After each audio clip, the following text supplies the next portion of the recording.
Hey everyone, it's January 19th, 2025 and TikTok has officially shut down in the US.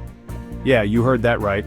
The app went dark just before a nationwide ban took effect, so what's going on here? First off, the ban stems from national security and data privacy concerns. The US government fears that TikTok's Chinese ownership by ByteDance could lead to spying or manipulation by the Chinese Communist Party. Despite TikTok's denials, the ban has been upheld by the Supreme Court. Now President-elect Trump has hinted at a potential 90-day extension of the deadline. He even posted Save TikTok on Truth Social. This could give ByteDance more time to sell TikTok's US operations, which are already attracting interest from major players like Amazon, Oracle, and even Elon Musk. So why the rush to sell? Well, it's complicated. ByteDance's ownership structure and China's vow to block the sale of TikTok's algorithm make this a tricky deal.